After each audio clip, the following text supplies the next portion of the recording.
안녕하세요. 저는 방금 지구라는 먼 행성을 여행했고 그곳에서 이상한 것들을 많이 보았습니다. 하지만 오늘은 정말 멋진 것에 대해 이야기해 보려고 해요. 예술의 세계로 들어가 인류 역사상 가장 상징적인 예술 작품 중 하나인 시스티나 성당의 미켈란젤로 예술과 종교의 프레스코화를 살펴볼 거예요.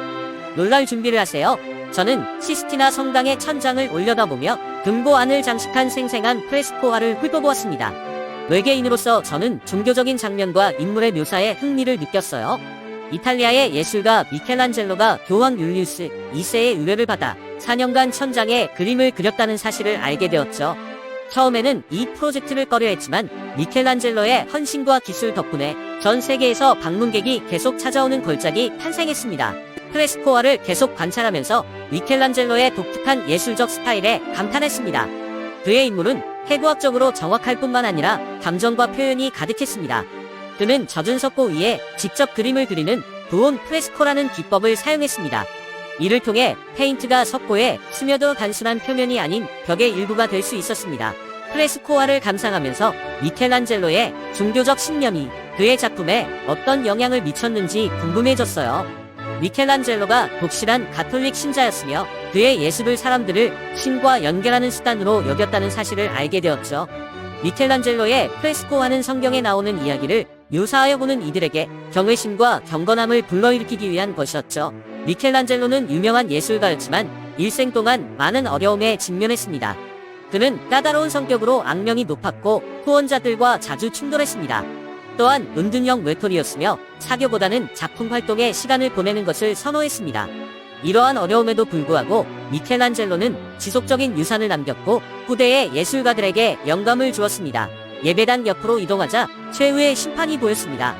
이 프레스코화는 제단 벽 전체를 덮고 있으며 그리스도의 재림과 인류의 최후 심판을 묘사하고 있습니다.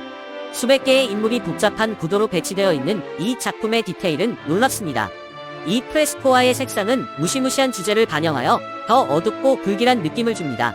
미켈란젤로의 프레스코화를 계속 관찰하면서 그가 구약 성서의 장면을 자주 묘사했다는 것을 알게 되었습니다. 이 작품들은 강렬한 감정으로 뒤틀린 인간의 모습과 함께 액션과 드라마로 가득했습니다. 그중 한 가지 예가 바로 대홍수로 하나님께서 죄인들을 정화하기 위해 대홍수를 보내신 순간을 보여줍니다. 이 프레스코화에서는 소용돌이치는 물과 겁에 질린 인물들이 혼돈과 파괴의 느낌을 자아냅니다. 미켈란젤로의 프레스코화 중 제 눈을 사로잡은 또 다른 작품은 델픽 11이었어요. 그리스 신화에 나오는 이 인물은 르네상스 학자들에 의해 고대 지혜의 예언자로 여겨졌어요. 프레스코화에서 11은 눈을 감고 몸을 비틀어 극적인 제스처를 취하며 깊은 사색에 잠긴 자세로 묘사되어 있습니다. 이 작품의 색채는 미켈란젤로의 다른 프레스코화보다 더 부드러워 델픽 11의 지혜가 지닌 평화로운 성격을 반영합니다. 프레스코화를 자세히 살펴보면 미켈란젤로의 작품에 담긴 종교적 주제와 상징을 발견할 수 있습니다. 창세기의 장면은 단순히 창조 이야기를 묘사한 것이 아니라 인류의 타락과 구원의 필요성을 나타냅니다. 제단 벽을 덮고 있는 최후의 심판은 선과 악 사이의 투쟁을 강력하게 표현한 작품입니다. 미켈란젤로의 프레스코화가 고전 예술과 인본주의에 대한 새로운 관심으로 특징지어지는 르네상스 시대의 가톨릭 교회의 의뢰로 제작되었다는 사실은 매우 흥미롭습니다. 시스티나 성당은 신자들에게 영감과 교육을 제공하기 위한 것이었고 미켈란젤로의 작품은 바로 그 목적을 달성했습니다. 인간의 형태를 포착하고 감정을 전달하는 예술가의 능력은 놀랍습니다. 미켈란젤로의 프레스코화가 지닌 의미에 대해 깊이 생각해보면 그려진 지 수백 년이 지난 지금까지도 사람들에게 영감과 감동을 준다는 사실에 놀라움을 금치 못하죠. 시스티나 성당은 세계에서 가장 많이 방문하는 관광지 중 하나이며 각계각층의 사람들이 미켈란젤로의 작품에 감탄하기 위해 찾아옵니다. 시스티나 성당은 시간과 공간을 초월하는 예술의 힘을 보여주는 증거입니다. 예배당에 모인 방문객들을 관찰하면서 모두가 프레스코 벽화에 경외감을 느끼는 것 같았습니다.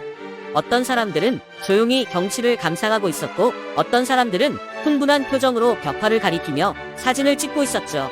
미켈란젤로의 예술이 신념이나 문화에 관계없이 사람들에게 깊은 영향을 끼친다는 것을 알 수 있었습니다.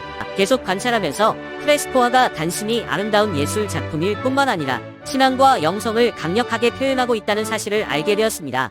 성서의 장면과 인물을 묘사한 이미지들은 미켈란젤로 시대의 종교가 얼마나 중요한 역할을 했는지, 그리고 오늘날에도 여전히 중요한 의미를 지니고 있다는 것을 상기시켜 주었습니다.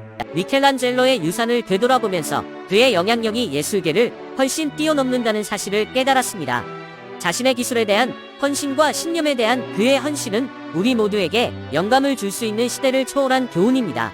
미켈란젤로의 프레스코화는 계속해서 수백만 명의 마음을 사로잡고 영감을 주고 있으며 인류 문화에 미친 그의 영향은 결코 잊혀지지 않을 것입니다.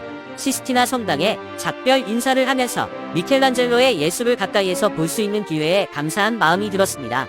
미지의 경이로움으로 가득 찬 광활한 우주에서도 인간의 창의력과 표현력은 여전히 빛을 발하고 지속적인 영향을 남길 수 있다는 사실을 다시 한번 깨닫게 되었죠. 오늘은 여기까지입니다. 미켈란젤로의 걸작과 그 비하인드 스토리에 대해 재미있게 배웠기를 바랍니다. 제 이야기가 흥미로웠다면 좋아요를 누르고 구독해주셔서 지구라는 행성을 다시 방문할 수 있도록 해주세요. 안녕히 계세요.